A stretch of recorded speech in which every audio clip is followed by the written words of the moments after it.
그래서 인간으로 살아가는 한 외로울 수밖에 없어요. 그래서 하이데거라는 철학자는 뭐라고 하냐면 인간은 세상에 내던져진 존재라고. 내던져진 존재. 여기 여러분들 중에 태어나고 싶어서 태어나신 분들 계세요? 한 분도 없죠? 내던져진 거예요, 세상에. 귀양 내던져질 거면 삼성 이건희 회장님 집에 내던져지든지 아니면 정주영 회장님 집에 내던져지든지 그러면 그냥 팔자라도 편안할 텐데 내던져지고 보니까 그냥 똥구멍이 찢어지게 가난한 집에 그냥 내던져진 거야. 그래갖고 그냥 인생 그냥 피곤한 거죠. 그리고 귀양 태어날 거면은 장동건이나 고소영 씨처럼 얼굴이 잘생기거나 이쁘게라도 태어나면은 얼굴로라도 먹고 사는데 또 가난한 집에 내던져졌는데 얼굴은 또 씹다 뱉은 수제비 같이 생겨버렸네. 요즘은 그냥 막 텔레비전 막 이런 시대 아니에요. 그래갖고 그냥 키 크고 잘생기고 막 이런 거에 그냥 뭐든지 그냥 사람들이 그냥 눈이 멀어 있잖아요. 근데 그냥 생긴 건 씹다 뱉은 수제비 같이 그냥 이렇게 살아가는 사람들은 인생을 힘들게 살아갈 수밖에 없다는 거예요. 그런데 그런 사람들이 95%가 그렇다는 거예요. 오늘은 외로우십니까? 라는 주제로 강의를 하도록 하겠습니다. 여러분들 외로우세요? 안 외로우세요? 안 외로워요? 안 외로운 분들이 계세요? 외롭죠? 사실은 여기 계신 분들 중에 단 한 분도 안 외로우신 분은 없어요. 아무리 행복한 사람이라도 문득 외로울 때가 있어요. 아무리 행복한 사람이라도. 여러분들 낙엽이 막 떨어지고 막 바람에 그냥 낙엽이 스산하게 막 날릴 때 그거 보면은 마음이 왠지 좀 쓸쓸하고 외롭지 않으세요? 한 입을 덮고 사는 남편이 어느 날 그냥 등 돌리고 말도 안 하고 그냥 그러고 있으면은 외로워요, 안 외로워요? 우리 인간은요, 고독할 수밖에 없어요. 우리 인간은. 최진실 씨는 죽기 얼마 전에 인터뷰를 할 때 뭐라고 그랬느냐면 20년 동안 연애 생활을 하는 20년 동안 단 하루도 안 외로운 날이 없었다고 그랬어요. 그 외로움이 20년을 축적을 해서 결국은 죽음에 이른 거죠. 얼마 전에 또 행복, 자살이라는 말을 거꾸로 하면은 살자라는 말이다라고 강의를 했던 이 최윤희 씨가 루푸스 병에 걸려갖고 어떻게 했죠? 자살했어요. 너무 아프기 때문에. 그런데 이 최윤희 씨는 자살을 했는데 남편이 어떻게 따라 죽었죠? 저는 어떻게 보면 최윤희 씨가 이 목숨을 끊은 건 우리 교회법적으로 교회가 가르치는 거에 안 맞죠. 근데 한편으로는 좀 부러운 면도 있어요. 여러분들, 내가 병이 들어갖고 이제 막 죽기 일보 직전이야. 그래갖고 남편한테 여보, 나 죽으면 당신 어떻게 할 거야? 근데 남편이 난 당신 없으면 못 살아. 당신 없으면 난 따라 죽을 거야. 그럼 여러분들 그 말 들어도 좋아요, 안 좋아요? 좋죠? 나 죽는데 따라 죽는다는데 얼마나 마음 위로가 돼요. 근데 사실 따라 죽을 수 있는 남편 몇 명이나 될 것 같아요, 여러분들 죽으면은? 없어요? 어쨌든 아무리 행복론을 강의했던 그 당사자도 그 병이라는 그 고통에 이기질 못했던 거죠. 그 예수님은 외로웠겠어요? 안 외로웠겠어요? 예수님도 외로웠어요. 예수님이요, 뭐라고 그러셨냐면 오늘 루카복음에 말씀이 나오지만은 예수님이 갈릴레아에서 예루살렘으로 올라가는데 중간에 사마리아라는 지역을 지나가면 지름길로 가세요. 그러니까 그 사마리아라는 동네를 딱 들어가려고 그러니까 사마리아 사람들이 예수님이 예루살렘에, 이 사마리아하고 예루살렘 사람들은 원수지간이에요. 그러니까 우리 동네를 지나서 예루살렘에 올라가는 걸 용납을 안 하세요. 용납을 안 합니다, 사마리아 사람들이. 그래서 우리 마을에 못 들어오게 해요. 그러니까 그냥 야고보하고 요한이 너무너무 화가 나갖고 뭐라고 그랬냐면, 주님, 하늘에서 불을 내려다가 살라버릴까요? 그냥 불질러 버린다는 거죠. 우리를 안 받아들이니까. 그런데 예수님이 그들을 꾸짖고 돌아가세요. 그 마을을 돌아가시고 난 다음에, 돌아가고 난 다음에 그 마을 지나서 이런 말씀을 하세요. 하늘의 새도 보금자리가 있고 여우도 굴이 있지만 사람의 아들은 머리 둘 곳조차 없다. 이렇게 말씀하세요. 아니, 온 세상의 임금님이신 예수님조차도 이 세상에서 사시면서 뭐라고 그랬어요? 하늘에 새도 보금자리가 있고 여우도 굴이 있는데 사람의 아들은 머리 둘 곳조차 없다. 예수님도 외로우셨는데 여러분들이 뭐라고 안 외로워요? 예. 본당 신부님들이 가끔 사제가 돼서 본당 사목을 하다가 교우들하고 갈등을 일으켜요. 갈등을 일으키는데 교우들이 본당 신부님 본당에서 몰아낸다고 주교님한테 막 투서하고 막 연판장 막 돌리고 그럴 때 그 사제는 외로울까 안 외로울까요? 외롭죠. 왜? 정말로 하느님 나라를 위해서, 하느님의 교회를 위해서, 그 교회의 구성인 교우들을 위해서 장가도 안 가고 말이야, 혼자 독신으로 그 교우들을 위해서 온전히 삶을 봉헌했는데 그 교우들이 자기를 몰아낸다, 자기를 투소한다, 정말로 모든 걸 바쳤는데 그 바친 당사자들이 자기를 미워할 때 사제는 고독할까요? 안 고독할까요? 고독할 수밖에 없어요. 예수님 역시 가난하고 불쌍한 이들을 위해서 착한 일을 하는데도 유다인들은 예수님께 돌을 집어 던지려고 그래요. 예수님을 미워했어요. 그래서 요한복음 7장을 보면은 예수님이 5천 명을 먹이고 막 기적을 일으키다가 사람들이 마음이 바뀌어갖고 예수님을 죽이려고 그래요. 그러니까 예수님이 요한복음 7장 1절에 뭐라고 그러냐면은 유다를 다니지 않고 갈릴레아에 숨어 다녔다고 그래요. 숨어 다녔다고. 드러나지 않게 다니십니다. 왜? 그들이 당신을 미워하는 걸 아시고 예수님이 드러나지 않은. 그러니까 너무너무 사랑하는데 나를 미워하면은 여러분들 쓸쓸할 것 같아요? 안 쓸쓸할 것 같아요? 여러분들 남편을 내가 너무너무 사랑해. 남편을 너무너무 사랑하는데 남편이 나를 미워해.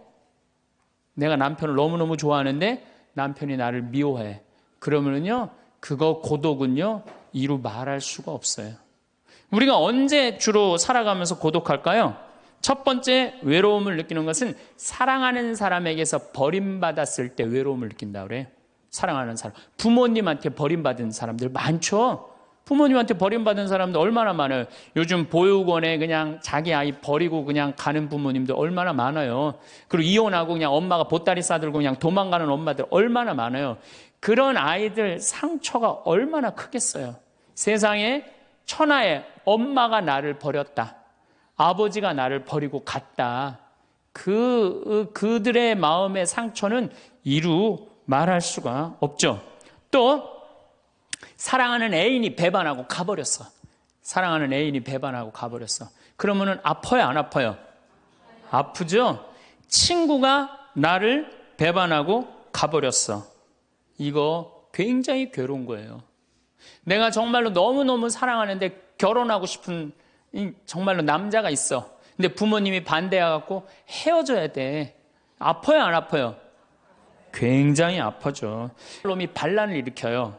아들이 압살롬이라는 아들이 있는데 반란을 일으켜갖고 다윗이 도망 나갑니다. 예루살렘에서 그냥 급히 도망을 나가면서 이런 시를 불러요. 시편 3편에 주님, 저를 괴롭히는 자들이 어찌리 많습니까? 저를 거슬러 일어나는 자들이 많기도 합니다. 하느님께서 저자를 구원하실성 싶으냐? 저를 빈정대는 자들이 많기도 합니다. 이런 얘기를 해요. 그러니까 다윗도 결국은 누구한테 버림을 받기 시작하냐면 아들한테 버림을 받아요. 그리고 결국은 그 아들은 요압이라는 다윗의 총사령관한테 표창에 맞아 죽고. 그러니까 얼마나 아프겠어요. 인간은 어떤 종류의 인간이든지 이런 아픔 속에서 살아갈 수밖에 없다. 사랑하는 사람을 만날 수 없다는 사실, 숨을 쉴 수조차 힘든 거죠. 이거를 불가에서는 뭐라고 그러냐면 애별리고라고 그래. 애별리고. 사랑하는 사람하고 헤어지는 고통. 이게 가장 큰 고통이라고 그래요. 우리 신학생들, 참 나는 우리 신학생들만 보면은요, 너무너무 거룩하고 아름답고 순결해요. 고등학교 3학년 딱 졸업하고 얼마나 하고 싶은 게 많겠어요. 그런데 하느님의 나라를 위해서 신학교 딱 들어갔단 말이야. 그러면 신학교 1, 2학년들 보면요, 너무너무 순수하고 아름다워 보여요. 그 나만 아름다워 보이겠어요? 우리 여러분들 보면 이쁘겠어, 안 이뻐? 우리 신학생 1, 2학년 학사님들 보면 이쁘죠? 여러분들만 이쁘겠어요? 20살, 21살 된 여자아이들은 이쁠 것 같아요, 안 이쁠 것 같아요? 신학생들이 너무너무 매력이 있잖아요. 그래갖고 가까이 가고 싶고 자꾸 만나고 싶단 말이야. 고등학교 때까지는 공부하다가 모르다가 그냥 신학생들도 딱 신학생이 돼갖고 그냥 이쁜 아가씨가 자꾸 옆에 있으면 마음이 끌릴 것 같아요, 안 끌릴 것 같아요? 끌릴 수밖에 없어요. 사람은요, 어쩔 수가 없어요. 그래갖고 한 2년 만나다 보면은요, 이게 이때부터 갈등하기 시작하는 거예요. 내가 사제가 돼야 되는데 왜 자꾸 저 여자한테 마음을 빼앗기나. 그래갖고 그냥 그때부터 고민하기 시작하는 거예요. 하느님을 선택할 것이냐, 여자를 선택할 것이냐. 그래서 신학교에서는 재미난 말이 있어요. 2말 3초라고 그래.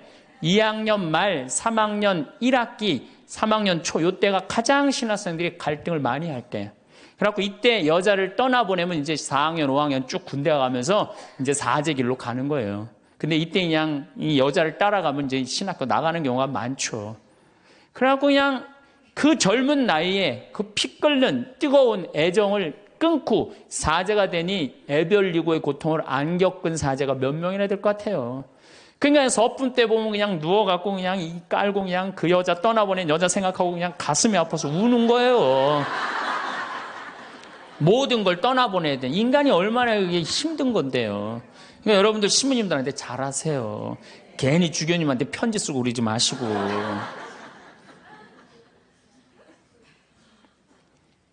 예수님은 마지막 날에 제자들이 예수님을 다 버리고 갔어요. 심지어 어떤 제자는 막 옷까지 그냥 삼배 옷까지 벗어 알몸으로 도망갔어. 그리고 오로지 예수님만 혼자 남았어요. 그러니까 예수님 외롭겠어요, 안 외롭겠어요? 외롭죠. 그러니까 예수님은 이런 말씀을 하신 거예요. 하늘에 새도 보금자리가 있고 여우도 굴이 있는데 사람의 아들은 머리 둘 곳조차 없다. 그건 맞는 말씀이에요. 두 번째, 우리가 주로 언제 외로워? 어느 누구에게도 도움을 받을 수 없을 때 우리는 외로워요.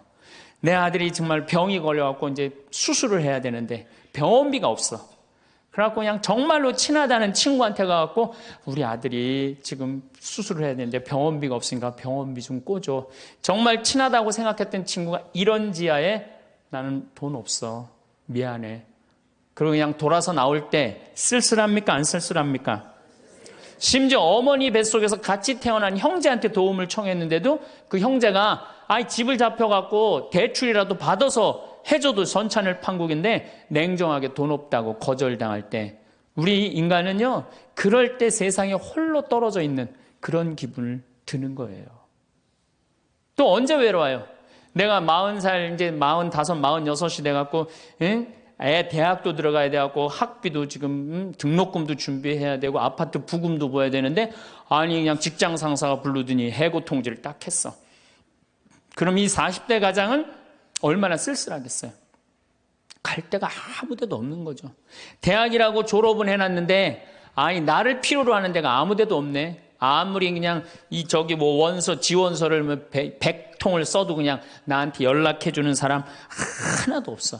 이럴 때 나를 필요로 하는 사람이 아무도 없을 때 우린 외로운 거예요. 더욱이 그냥 더 힘든 사람들은 어떤 사람들이에요?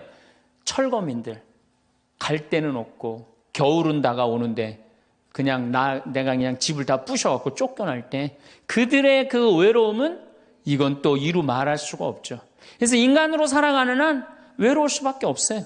그래서 하이데거라는 철학자는 뭐라고 하냐면 인간은 세상에 내던져진 존재라고. 내던져진 존재. 여기 여러분들 중에 태어나고 싶어서 태어나신 분들 계세요? 한 분도 없죠? 내던져진 거예요, 세상에. 귀양 내던져질 거면 삼성 이건희 회장님 집에 내던져지든지 아니면 정주영 회장님 집에 내던져지든지 그러면 그냥 팔자라도 편안할 텐데 내던져지고 보니까 그냥 똥구멍이 찢어지게 가난한 집에 그냥 내던져진 거야. 그래갖고 그냥 인생 그냥 피곤한 거죠. 그리고 귀양 태어날 거면은 장동건이나 고소영 씨처럼 얼굴이 잘생기거나 이쁘게라도 태어나면은 얼굴로라도 먹고 사는데 또 가난한 집에 내던져졌는데 얼굴은 또 씹다 뱉은 수제비 같이 생겨버렸네. 요즘은 그냥 막 텔레비전 막 이런 시대 아니에요. 그래갖고 그냥 키 크고 잘생기고 막 이런 거에 그냥 뭐든지 그냥 사람들이 그냥 눈이 멀어 있잖아요. 근데 그냥 생긴 건 씹다 뱉은 수제비 같이 그냥 이렇게 살아가는 사람들은 인생을 힘들게 살아갈 수밖에 없다는 거. 그런데 그런 사람들이 95%가 그렇다는 거예요. 95%. 저나 여러분이나 뭐 내가 항상 하는 얘기지만 내 얼굴 이거 씹다 뱉은 수제비 같이 생겨갖고 이거 뭐 얼굴로 먹고 살기는 틀린 거죠. 다 평범하게 태어나는 거죠. 또 우리 언제 외로워요? 말이 안 통할 때 외로워요. 남편하고 말이 안 통할 때, 자식하고 말이 안 통할 때, 특별히 가족 간에 말이 안 통할 때 참 외로워요. 제가 미국에 강의를 한 2년 동안 이렇게 쭉 다녀보니까 깜짝 놀라는 일이 있어요. 엄마 아빠는 영어를 못하고 애들은 영어만 하는 거예요. 그러니까 애들은 그냥 막 영어를 너무너무 잘하고 애들 하는 말을 엄마 아빠가 못 알아듣는 거예요. 그러니까 엄마 아빠하고 말이 안 통하는 거 애들하고 기본적인 거 밥 먹어라, 학교 갔다 와라 이거 외에는 말이 안 통하는 애들이 참 많더라고요. 정말로 그건 이제 점점 외로워지는 거죠. 그래서요 뉴욕에요 60세 넘은 할머니 할아버지들이 작년에 한 60명이 자살을 했대요. 외로우니까.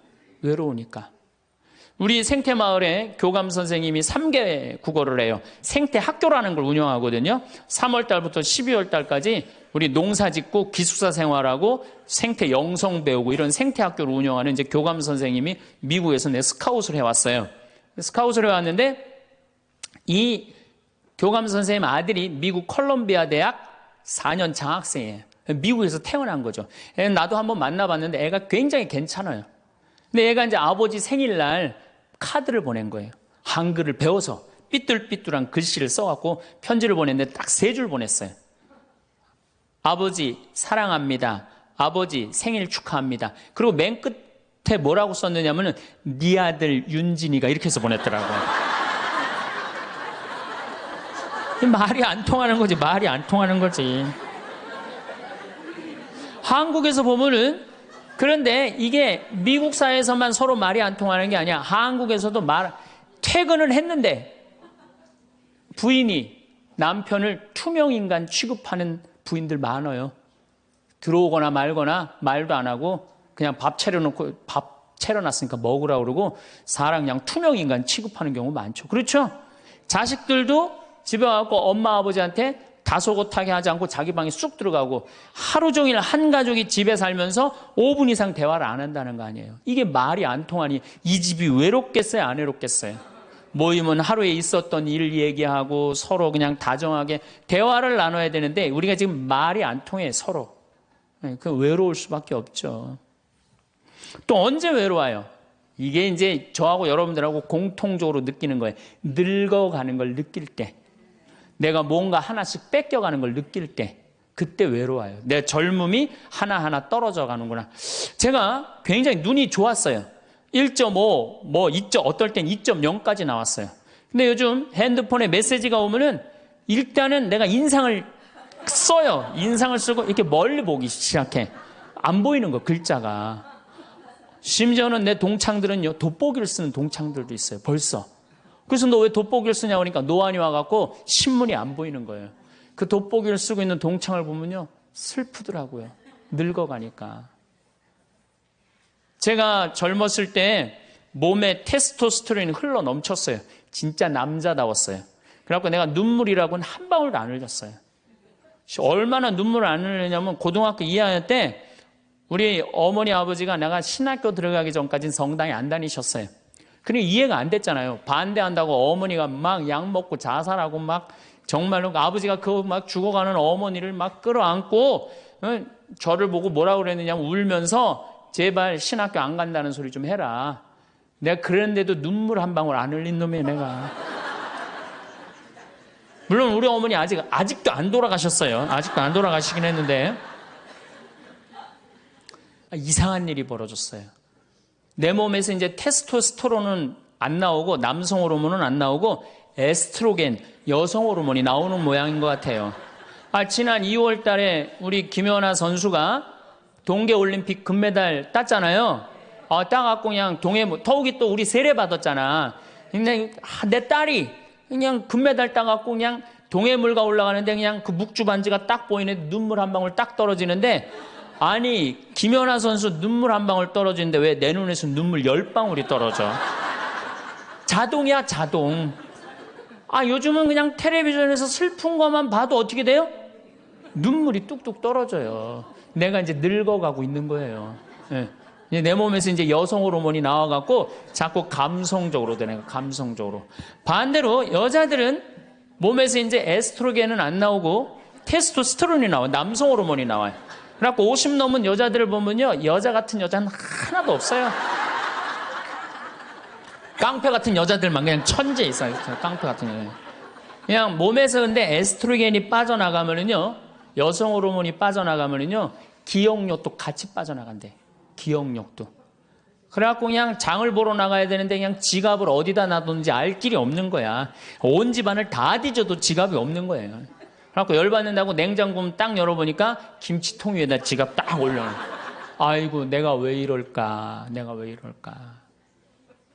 심지어는 어떤 분은 막 1층에서 2층 올라가면서 올라가는 중간에 무슨 일을 하러 올라가는지 까먹는 분도 계세요. 그런 분들 많죠? 더 심각한 분은 어떤 분이냐면 1층하고 2층 중간에 서서 고민하기 시작하는 거예요. 과연 내가 지금 2층에서 내려오고 있는 중이었을까? 1층에서 올라오고 있는 중이었을까? 깜짝깜짝 놀라는 거죠. 심지어는 저는 어떤 분까지 봤느냐면은 핸드폰을 하면서 지금 내가 핸드폰을 찾는데 내 핸드폰 어디 있지? 이러고 있는 사람들도 있어요. 그런 분들도 있어요. 늙어가는 거죠. 늙어가는 건 굉장히 슬픈 거예요. 젊음을 빼앗기는 거, 이런 것들이 자꾸 우리를 슬프게 하죠. 한숨이 나오죠. 더욱이 아줌마들은요, 40이 넘으면 확 갑자기 몸에 얼굴이 열이 확 올라왔다가 열이 확 식었다가, 그러죠? 감정의 기복도요, 막 기뻤다가 슬펐다가 분명해요. 울었다 웃었다가 분명해요. 그러면 자식 붙잡고 네가 인생을 어떻게 살라고 그러냐고 막 울다가 갑자기 그냥 성당 친구가 전화 오면은 언제 그랬냐는 듯이 내가 오늘 신부님을 강의를 들었는데 너무 재밌다고 막 깔깔깔깔거리고 막. 그러면 아들이, 딸이 엄마 도대체 왜 그래? 이 소리를 들으면요, 여러분들은 심각하게 늙어가고 있는 거예요. 엄마 도대체 왜 이래? 내가 이제 늙어가는 거죠. 그럴 때 우리 인간은 외로움을 느낀다는 거죠. 우리가 언제 외로울까요? 아플 때 외롭다 그래요. 아플 때. 구약의 유명한 욥은 온몸에 종기가 나서 사람들이 자기를 무시할 때 이런 노래를 부릅니다. 내 형제들은 내게서 멀어지고 내 친구들은 남이 되어 버렸다네. 친척과 친지들은 떨어져 나가고 집안 식객들은 나를 잊었으며 계집종들은 나를 낯선 자로 여기니 저들 눈에 나는 이방인이 되었다네. 내 입김은 아내에게 메스껍고 내 몸에 나는 악취를 자식들에게 풍긴다네. 어린 것들조차 나를 업신여기고 내가 일어서려고만 해도 나를 두고 비아냥거리네. 내게 가까운 동아리도 모두 나를 역겨워하고 내가 사랑하는 자들도 내게 등을 돌리는구려. 이 아픔은요, 이게 우리 인간이 아직 가장 서러울 때가 아플 때예요. 그건 내 남편도 필요 없고 자식도 필요 없을 때가 굉장히 많죠. 그렇죠? 아플 땐 그래요. 어떤 분이 그런 얘기를 하더라고요. 나하고 나이가 비슷한 분인데 자기가 고등학교 때 엄마가 참 자기를 사랑했는데도 불구하고 하루는 굉장히 토했대요. 근데 밤새 토했는데 엄마가 나 토하는 걸 아는데도 문 한 번 안 열어봤을 때 그렇게 외롭고 쓸쓸하고, 지금도 그 20몇 년 전 그 생각을 하면은 지금도 외롭고 섭섭하다는 거예요. 그러니까 우리가 가장 서러움을 많이 느낄 때, 언제 서러움을 많이, 아플 때, 나한테 무심하게 대할 때 우리가 서러움을 많이 느낀다는 거죠. 그래서 시편 69편에 이런 얘기가 있어요. 하느님, 저를 구하소서. 목까지 물이 들어찼습니다. 깊은 수렁 속에 빠져 발 디딜 데가 없습니다. 물속 깊은 곳으로 빠져 물살이 저를 지칩니다. 소리 지르느라 지치고 저의 목도 쉬었습니다. 저를 까닭없이 미워하는 자들이 제 머리카락보다 많습니다. 제가 빼앗지도 않았는데 물어내라 합니다. 저는 제 형제들에게 남이 되었고 제 어머니의 소생들에게 이방인이 되었습니다. 물살이 저를 지치지 못하고 깊은 물이 저를 집어삼키지 못하며 심연이 저를 삼켜 그 입을 다물지 못하게 하소서. 인간은 이렇게 누구나 다 힘들고 외롭다는 거예요. 하다못해 같은 이불을 덮고 사는 남편도 내 마음 몰라주고 나 비난하고 몰아세울 때 우리는 외롭고 고독해서 극단적인 방법을 선택하기도 해요.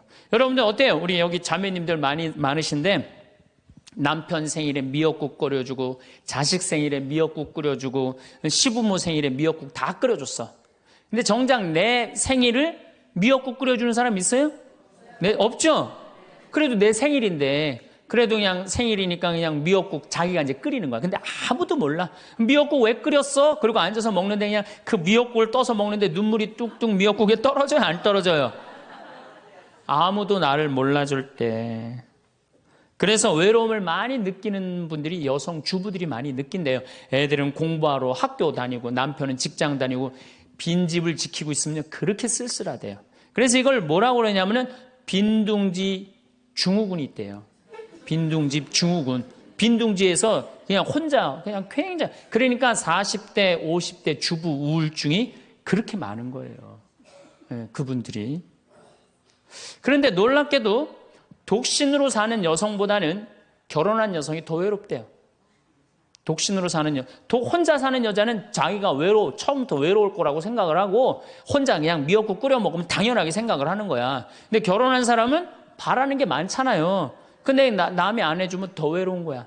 근데 놀랍게도 더 놀라운 건 뭐냐? 40대 자살률을 보면은 여자보다도 남자가 3배 더 많이 죽는데요. 그러니까 여러분들보다 누가 더 많이 외로움을 탄다고 생각하시면 돼요? 남자가 더 많이 탄다고 생각하면 돼요. 이 인간이 다 외로운 거야. 어떻게 보면 다 불쌍해. 여기 있는 분들 한 분 한 분 예수님 오면 다 안아줄 거야. 너 그동안 외로웠구나. 내가 안아주마. 다 그럴 거예요. 여기서는 웃고 있지만 막상 돌아가서 집에 가보면 눈물을 흘리는 분들 많을 거라는 얘기죠. 저는 외로울 것 같아요? 안 외로울 것 같아요? 저도 외로워요. 제가 92년도 철산성당에서 보좌신부, 경기도 광명 철산성당에서 보좌신부를 했는데 한 12월 15일쯤 됐어요. 아이들이 연합고사 본 날이에요. 그래갖고 저녁 먹고 이제 성당을 이렇게 산책을 하는데 지하실에서 뭐 난리도 아니에요. 뭐 의자 부시는 소리에 뭐 비명 소리에 정신이 하나도 없더라고요. 그래서 내려가서 보니까 아이들이 소주를 먹고 어떻게 하느냐면은 뭐 난리도 아니야. 뭐 자기네들끼리 의자를 부시고 끌어안고 울고 별놈이 다 있더라고요. 별놈이 다 있어갖고 니네들 도대체 왜 그러느냐? 저는 중학교 아이들이 술 먹고 담배 피는 거 내가 본당 신부할 때 나한테 걸려도 난 한 번도 혼낸 적이 없어요. 애들. 왜 혼낸 적이 없냐면 내가 중고등학교 때 술, 담배 다 했거든. 뭘 혼을 내. 그래서 야 니네들 사제관에 좀 올라와 봐라. 신부님이 혼내지 않고 사제관으로 올라오라고 그러고 딱 앉혔어요. 한 15명을. 남자 여자 다 앉아갖고 니네들 도대체 무슨 일 때문에 이렇게 술을 먹고 성당 기물을 부시냐 얘기를 좀 해봐라. 그랬더니 마침 그 아이 중에 한 아이가 엄마 아빠가 이혼을 한 거야. 자기네들끼리 위로해준다고 마침 시험도 끝나고 소주를 지금이야 18도 19도지만 그땐 24도짜리 소도 아니에요. 중학교 3학년 애들이 그거 먹고 그냥 필름이 끊어진 거죠. 그래갖고 이제 앉혀갖고 그냥 귀양 나온 얘기니 니네들 인생을 한번 얘기를 해봐라. 이제까지 살아온 거. 그랬더니 애들이 그냥 15년, 16년 살아온 인생 그냥 나름대로 그냥 쫙 밤 12시가 넘은 거예요. 그래갖고 오늘은 너무 늦었으니까 니네들 귀양 이렇게 술이 취했으니 집에 가지 말고 신부님 집에서 자라. 사조관에서 15명 다 집으로 전화해라. 만약에 엄마 아빠가 뭐라고 의심을 하면 나를 바꿔줘라. 그래갖고 내가 몇몇은 내 통화를 해갖고 내가 오늘 재울 테니까 걱정하지 말라고. 그리고 애들한테 니네들 술은 이렇게 먹는 게 아니다. 그래갖고 내가 또 꼬냑을 또 한 병 꺼내갖고 한 잔씩 탁 따라주면서 아이들하고 정말로 다정한 얘기를 했어요. 그러니까 아이들이 너무 좋잖아요. 술을 먹었는데 혼을 내기를 하나, 또 신부님이 방에서 재워주지, 자기 얘기 다 들어주지. 그래서 내가 2월 달에 발령을 받아갖고 떠나는데 가지 말라고 애들이 일주일 동안 우는 거예요. 가지 말라고. 신부님 우리랑 살자고. 그래갖고 내가 발령 받아가는 애들 발령 받아가는 날 30명이 학교를 안 간 거예요. 가지 말라고. 그래갖고 제가 이제 수원으로 이제 발령을 받아갔는데 토요일만 되면은 얘네들이 전철을 타고 내려오는 거예요. 토요일만 되면은 30명이. 그래갖고 한 주, 두 주 오다 말겠지. 그런데 애들이 3개월 동안 계속 내려오는 거예요. 나보고 싶다고. 생각해보니까 이렇게 하면 안 되겠더라고. 이렇게 끌고 다니다가는 10년 후에는 한 3,000명 끌고 다니겠더라고요. 그래서 사제는 본당을 떠나면은 인연을 끊어야 되는구나. 그때 깨달았어요. 그 다음 사제가 정말로 사목을 잘할 수 있도록 떠난 본당에 일체 연락하면 안 되고 떠난 본당 사람들하고 어울리면 안 되는구나. 그때 깨달았어요. 그래갖고 제가 이제 평택에서 이제 비전동 성당이라고 5년 초대 본당 신부를 했어요. 초대 본당 신부 했으니 교우들하고 얼마나 친했겠어요. 그 다음에 경기도 광주에서 능평 성당이라고 거기도 또 초대 본당 신부 5년을 했어요.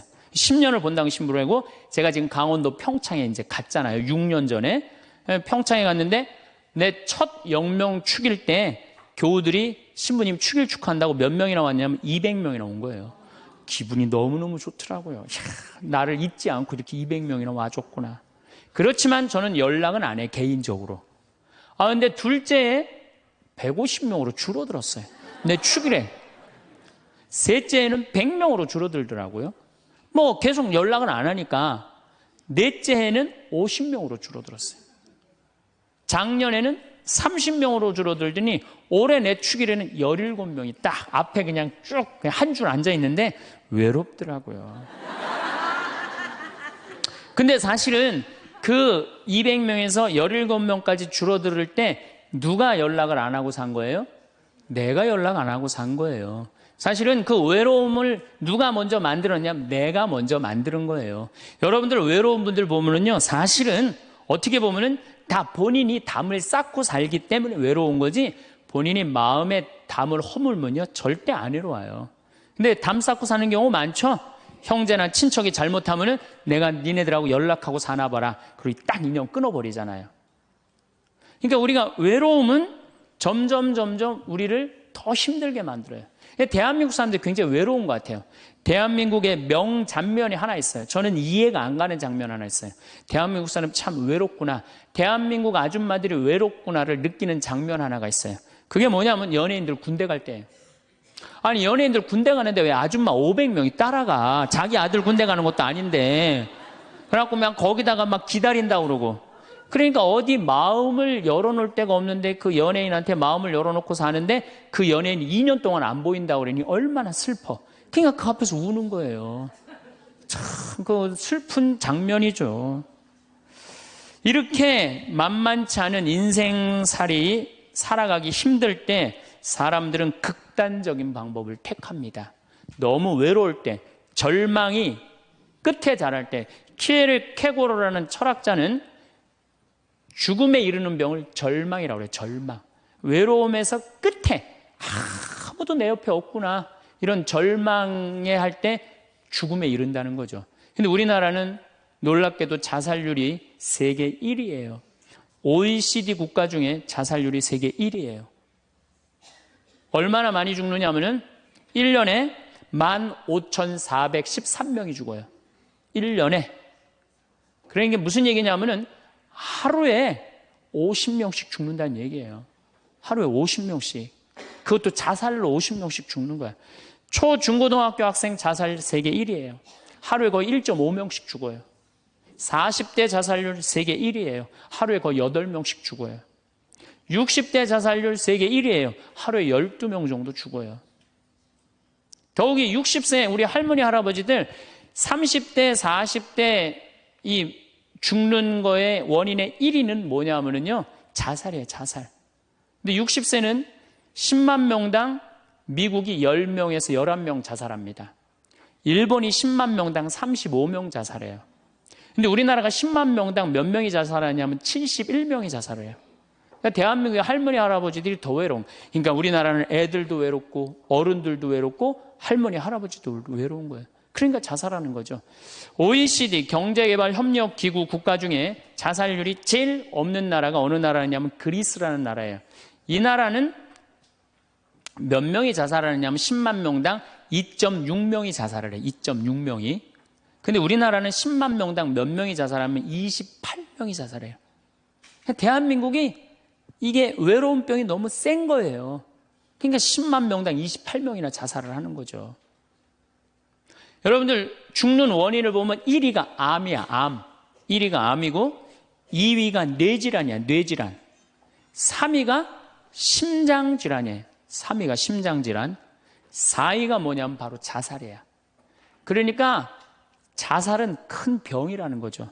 대한민국을 병들게 하는 큰 병이라는 거죠. 자식한테 버림받고 아내한테 버림받고 사회에서 버림받고 더 이상 사회에서 필요 없다는 생각, 더 이상 이 세상에서 살아갈 이유가 없다고 생각할 때 자살이라는 걸 선택한다는 거죠. 우리가 여러분들 이 죽음이라는 게 얼마나 무서운 거예요. 어떤 사형수가 교수대에 올라가다가 그 교수대에 올라가는 계단이 썩었나 봐요. 그래갖고 계단에 딱 떨어졌어. 미끄러져갖고 떨어지고 한 말 있잖아요. 하마터면 죽을 뻔했다고. 바로 죽기 직전까지 우리 인간은 무슨 끈을 놓지 않아요?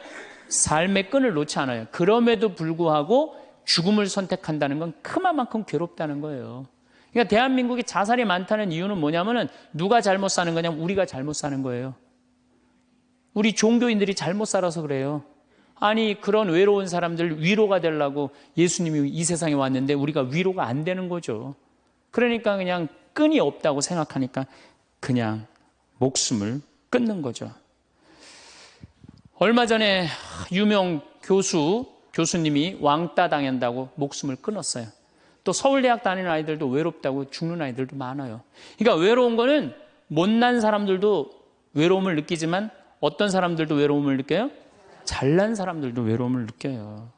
그래서 사람들은 이래요. 나는 미치도록 외롭다. 죽고 싶을 정도로 외롭다는 말을 해요. 미치도록 외롭다는 말. 여러분들 현대인들이요.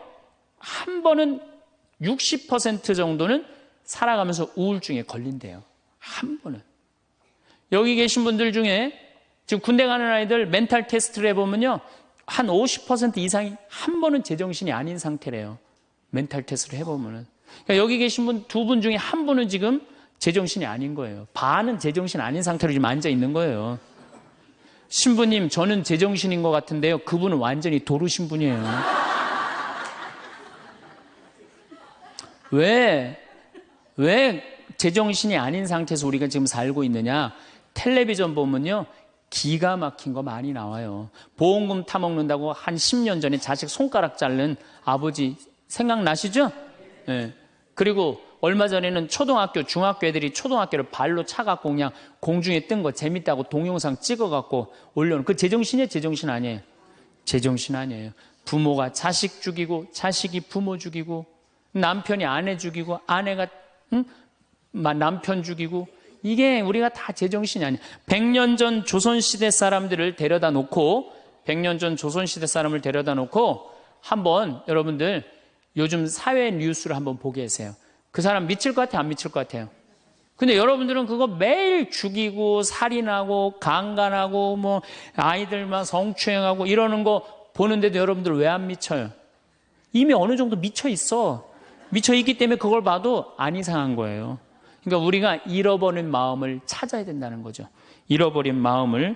그러니까 외로운 사람들끼리 서로 모여서 서로 위로가 돼야 되는데 외로운 사람들이 뭘 하느냐면 컴퓨터 게임에 미쳐 있는 거예요. 컴퓨터 다 사람은 안 만나고 기계만 만나는 거예요. 그러니까 더 미치는 거죠. 더 미치는 거예요. 그래서 우리가 이런 외로움을 극복하려고 그러면은 정말로 서로 사랑해야 돼요. 예수님 말씀처럼 우리가 서로 사랑해야 돼요.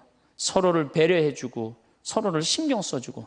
근데 우리는 이게 서로 사랑하고 서로 배려해주는 게 부족한 거죠. 굉장히 이기적으로 사는 거죠. 이기적으로. 그럼 여러분들은 언제 외로움을 정말로 극단적으로 느끼느냐? 자식한테 기댈 때. 특히 여기 계신 여러분들은 언제 더 많은 외로움을 느끼냐면 늙어서 자식이 나한테 잘해주겠지. 이런 마음 먹는 분들은요. 외로워요. 딸이 나한테 잘해주겠지.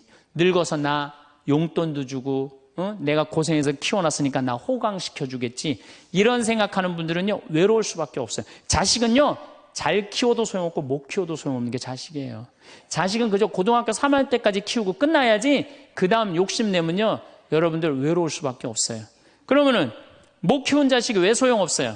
아니 그냥 중고등학교 때 속새기는 놈 커서도 속새겨요. 직장도 못 들어가고 그냥 빌빌거리고, 그리고 또 결혼해도 제대로 살지도 못하고 그냥 또 이혼해갖고 그냥 손자 그냥 나한테 맡겨갖고 힘들어.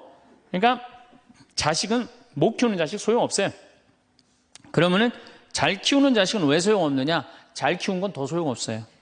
그냥 좋은, 여기 지금 서울대학 가까이 있잖아요. 며칠 전에도 내가 서울대학 가서 강의를 했는데, 똑똑해. 정말 누가 봐도 잘 키워놨고 잘라놨어. 빛이 번쩍번쩍 나. 서울대학 졸업하고 난 다음에 삼성에 취직을 했어. 그래갖고 아들이 양복을 입고 출근하는데 너무 보기가 좋은 거야. 그렇게 잘 논 아들일수록 더 여우 같은 며느리가 나타나갖고 낚아채 가는 거예요. 더 여우 같은 며느리가 낚아채 가는 거예요. 그럼 낚아채 가면 그날로 끝나는 거예요. 그날로. 그러니까 어차피 자식은 떠나게 돼 있어요. 어차피 자식은 떠나게 돼 있어요. 그러니까 여러분들 이제는 내가 자식한테 내 인생을 기대한다 생각하지 말라는 거예요. 더욱이 여러분들 자식들 정말로 사랑으로 키워요? 태어나갖고 자식들 사랑으로 키워요? 맨날 방에 가둬놓고 공부해라 그러지 않아요? 맨날 공부해라고. 그래서 여러분들 이 생각만 하면 돼. 내가 어렸을 때 자식하고 다정하게 맛있는 거 먹으러 다니고 놀러도 다니고, 그리고 난 다음에 대화도 막 늘 살갑게 한 엄마는 늙어서 자식이 먹으러도 다니고 놀러도 다니고 대화해줘요. 근데 어렸을 때 그냥 방에만 가둬놓고 매일 그냥 공부만 시키고 학원에 그냥 계속 가둬갖고 공부만 시킨 부모님들은 늙어서 자식이 어떻게 할 것 같아요? 방에 가둬놓고 밥만 먹이는 거, 밥만. 그리고 이제 완전히 이제 늙어갖고 움직이지 못할 때 어떻게? 학원에 그냥 계속 가두듯이 이제는 그냥 양로원에 그냥 가둬갖고 그냥 거기서 살라고 그래. 그냥 자식들한테 공부해라 그런 부모님들, 이거 심각하게 이거 고민해야 돼요. 그런 분들은 더 외로울 수밖에 없어. 더 외로울 수밖에 없어. 그러니까 보통 이제 초등학교 이제 1학년, 2학년 애들이 막 너무 6, 7살까지는 이쁘다가 초등학교 들어가면 막 공부를 안 하고 그러면요, 애들한테 엄마가 막 폭언을 하기 시작해요. 그래갖고 성적표를 받아왔는데 40점, 50점 이렇게 받아오면은 애들한테 그래요. 너 밥이 넘어가냐고. 네가 잠이 오냐고. 너 지금 텔레비 봐야 되느냐고. 그래갖고 그냥 보통 공부 못하는 애들이요, 성격이 느긋한 애들이 공부 못해요. 내일 시험이라도 걱정 안 하고 느긋하게 있는 애들이 공부 못하는 거예요. 그렇죠? 그럼 그거 보고 있으면 엄마가 불이 나요, 안 나요? 그래서 느긋한 성격 가진 애를 그냥 괴롭히기 시작해요. 욕을 해대는 거야. 초등학교 6년 욕을 한단 말이야. 그럼 애가 6년 지나가면 성격이 삐뚤어져요. 공부 못해도 우리 아들 착하다, 우리 딸 예쁘다, 우리 아들 성격 좋다. 그러면 6학년 때까지 성격 안 삐뚤어지거든요. 근데 6년 내내 엄마가 욕을 하는 거야. 너 같은 인간이 밥을 내가 너를 놓은 게, 내가 너 놓고 미역국 먹은 게 내가 후회된다 막 이러니 6년 동안 애가 그냥 삐뚤어지는 거야. 이제 중학교 올라가면 더 삐뚤어지는 거죠. 중학교 올라가면 엄마가 더 극단적으로 아이하고 싸우는 거예요. 그러니까 중학교 되면 애가 엄마랑 같이 있고 싶지 않은 거예요. 그래서 어디 좀 놀러 가자고 그래도 어떻게? 엄마 아빠나 갔다 오라고. 외로울 수밖에 없는 거죠. 고등학교까지 되면은 완전히 빗나가게 되면 심한 아이들은 어떤 경우도 있느냐면요, 정신질환까지 앓는 아이들도 있어요. 심한 경우는. 그래서 보통 엄마들이 어느 정도로 우리가 정말로 한심하냐 하면은 이제 자기 아이가 태어나면은 꿈에 부풀어 있는 거예요. 자기 아이가 천재인 줄 아는 거, 천재. 그래갖고 막 엄마, 아빠 그럼 막 천재가 말하는 것 같은 거야. 막 1살, 2살짜리. 그래갖고 내 아들 천재, 내 딸 천재라고 우유를 먹여도 아인슈타인만 먹여요. 천재 먹으라고. 아인슈타인 우유만 먹는 거야. 애가 그냥. 그래갖고 그냥 초등학교 들어갔는데, 이놈이 천재인 줄 알았더니 섞어놓으니까, 아인슈타인 정도는 아닌 것 같아. 그래서 우유를 바꿉니다. 서울 우유로 바꾸는 거야. 서울 우유로. 그래서 서울대학은 가라고 서울로 바꾸는 거예요. 6년 동안 서울이 죽으라고 먹였어.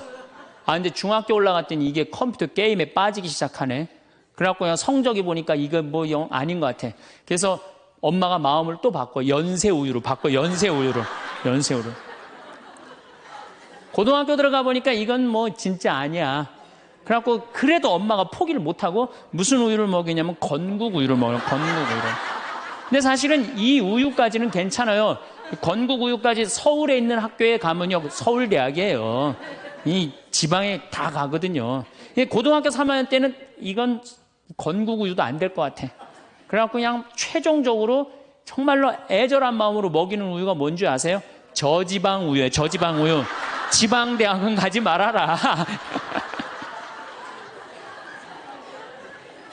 여러분들, 얼마 전에 어떤 아이가 자기는 예술고등학교 가고 싶은데 엄마 아빠가 판검사 되라고 어떻게 애를 괴롭힌 거예요. 그러니까 애가 그냥 불을 질러갖고 엄마, 아빠, 여동생, 할머니까지 다 죽었잖아요. 그러니까 여러분들 자식을 정말로 사랑으로 키우느냐, 욕심으로 키우느냐, 이거 반성해야 돼요. 그렇게 애를 힘들게 키우는데 여러분들 노년이 풍요롭겠어요? 사랑이 없는 거예요, 사랑이. 정말 안타깝죠. 그래서 우리들이 그 아이들이 자기가 능력이 자꾸 깨져가는 걸 느낄 때 우리는 쓸쓸하고 외롭다는 거죠. 그때 누가 위로가 돼야 돼? 엄마들이 위로가 돼. 우리 아들 괜찮아. 정말 착하고 하느님 찬양하고 하느님 사랑하고 매일매일 성실하면 살면 돼. 그걸 전해줄 때 여러분들 노년은 안 외로워요. 너 같은 걸 내가 낳았으니 이 웬수야 밥이 넘어가느냐, 이런 분들은 외로울 수밖에 없어요. 다음 시간에 정말로 우리가 부모 자식이 얼마나 중요한지에 대해서 이어서 하도록 하겠습니다. 감사합니다. 황창현 신부님께서는 외로우십니까? 일부에선 사랑하는 사람에게 버림받았을 때, 아무에게도 도움을 받을 수 없을 때, 나를 필요로 하는 사람이 아무도 없을 때, 말이 통하지 않을 때, 늘어가는 것을 느낄 때, 아플 때, 외로움을 많이 느끼게 된다 말씀하셨듯이 아무리 행복해도 외롭다는 말씀에 너무 공감했습니다. 외로움을 잊는데 도움이 되는 방법을 공유드립니다. 취미생활 즐기기 새로운 취미를 시작하거나 기존 취미에 시간을 투자하세요. 예술, 음악, 요리, 운동 등 다양한 활동을 통해 외로움을 잊을 수 있습니다. 운동하기 규칙적인 운동은 신체 건강뿐만 아니라 정신 건강에도 좋습니다. 운동을 통해 엔돌핀이 분비되어 기분이 좋아지고 외로움을 덜 느끼게 됩니다. 자원봉사활동 참여하기 자원봉사활동을 통해 다른 사람들을 돕는 경험을 하면 외로움이 줄어들고 보람을 느낄 수 있습니다. 독서하기 책을 읽는 것은 지식을 쌓고 다른 세상에 몰입할 수 있는 좋은 방법입니다. 흥미로운 책을 통해 외로움을 잊어보세요. 명상 및 요가 명상과 요가는 마음의 평화를 찾고 스트레스를 줄이는 데 도움이 됩니다. 규칙적으로 실천하면 외로움을 극복하는 데 도움이 됩니다. 친구 및 가족과 연락하기 가까운 사람들과 연락을 유지하세요. 전화나 메시지를 통해 소통하고 만남을 계획하면 외로움을 덜 느낄 수 있습니다. 온라인 커뮤니티 참여하기 공통의 관심사를 가진 사람들과 온라인 커뮤니티에서 소통해보세요.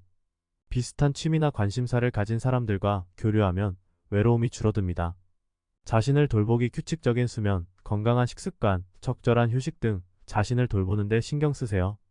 신체적 건강이 정신적 건강에 큰 영향을 미칩니다. 목표 설정하기 단기 및 장기 목표를 설정하고 달성하기 위해 노력하세요. 목표를 이루는 과정에서 성취감을 느끼고 외로움을 덜 수 있습니다.